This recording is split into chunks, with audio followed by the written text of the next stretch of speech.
মহানগৰীৰ পাণ্ডু BBC কলনীৰ এডোখৰ ভূমিক লৈ বিবাদ। ৰেল বিভাগ আৰু ৰিজু প্ৰসাদ শৰ্মা নামৰ এজন লোকৰ মাজত চলিছে বিবাদ। ম্যাদী বুলি দাবী কৰা ভূমিখিনি NF ৰেলৱেৰ বুলি দাবী কৰাক লৈ সৃষ্টি হৈছে বিবাদ।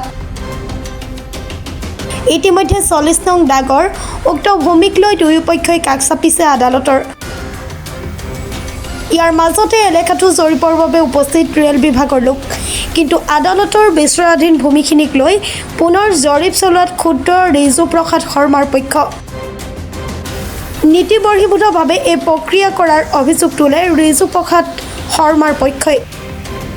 তেওঁলোকক ৰেল বিভাগৰ বিষয়াই অযথা হাৰাশাস্তি কৰাৰ অভিযোগ। এই যে আমাৰ চাৰ্কুলাৰ অফিচৰ পৰা এখন নটিচ আহিছিল, মই ইয়াৰে কৰ্মকৰ্তা, মই ইয়াৰে মেনেজাৰ হয়, মই ইয়াৰে চোৱা চিতা মই কৰোঁ। তো আজি আমাৰ এই ৰিজু শৰ্মা চাৱা চিতা থাকে ৰাখিছে মোক, মই এতিয়া থাকোঁ।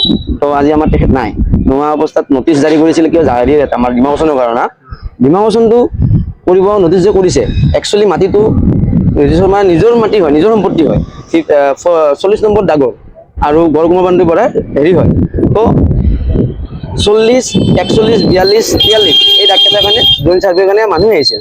তো মই আজি এটা কুৱেশ্যন কৰোঁ যে আপোনালোকৰ এই দাগটোত ৰেলৱেৰ কিবা নথি সংশোধন আছে নেকি? তো কোনো মোক জবাববিহীন হ'ল, ক'ব নোৱাৰিলে। তো গতিকে মই সুধিলোঁ যে আপোনালোকে এইটো লিখিব নোৱাৰে। তো আজি বুলি নহয়, প্ৰায় আজি 3-4 বাৰলৈ কেনেকুৱা আমাক বহুত হাৰাশাস্তি দি আহিছে। তো আমি বিচাৰোঁ ৰেলৰ ফালৰ পৰা এজন শৰ্মা বুলি এজন হেৰি আছে, বৰ্মন বুলি এজন মানুহে আমাক হাৰাশাস্তি দি আছে। এই হাৰাশাস্তি দিয়াৰ সময়ত আমি তেখেতে পইচাও খুজিছিল কিবা কোন যুগে, কিন্তু আমি আৰু এইগিলা ভাবা নাই, আৰু যি হৈছে হৈছে কৰিছে। কিন্তু আমাৰ নিজৰ মাটি, নিজৰ কথা, নিজৰ বাটেৰে তেখেতৰ আমি কামখিনি কৰি আছোঁ। তো বাৰে প্ৰতি আমাক হাৰাশাস্তি দিয়ে। আৰু আমাৰ মানে যিজন মালিক, আমাৰ মালিক তেখেতো নাথাকে, বাৰে বাৰে ঘূৰি থাকে কামত।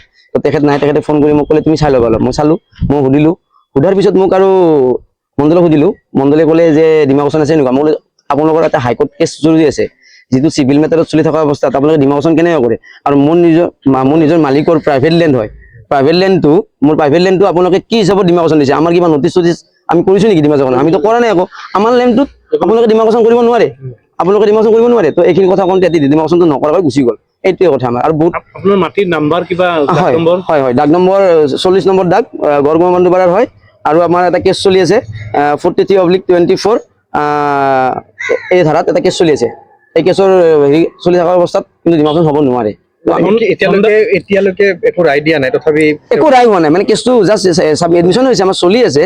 আৰু আমাৰ চাৰ্কুলাৰ অফিচাৰে 40 নম্বৰ দাগটোত এখন শপতনামা গ্ৰহণ কৰিছিল যে এইটো আমাৰ লেণ্ড হয়, প্ৰাইভেট লেণ্ড হয়। কিন্তু সেই শপতনামাৰ বিহীনেও বাৰে প্ৰতি আমাক হাৰাশাস্তি কৰি আছে, আজিও আহিছে।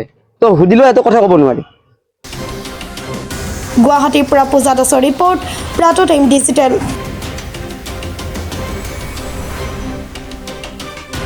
শদিয়াৰ পৰা ধুবুৰীলৈ, বৰাকৰ পৰা ব্ৰহ্মপুত্ৰলৈ সকলোৰে মাজত চিনাকি এটা নাম প্ৰাতঃ টাইম। থলুৱা ভাষা, কৃষ্টি আৰু সত্য বাতৰিৰ আধাৰত প্ৰতিষ্ঠিত খবৰ প্ৰাতঃ টাইমৰ প্ৰতিটো বা বাতৰি পুংখানুপুংখভাৱে চাবলৈ Facebook, YouTube, website, Twitter, Instagram আৰু ব্লগাৰ পেজত লাইক আৰু ফ'ল' কৰক।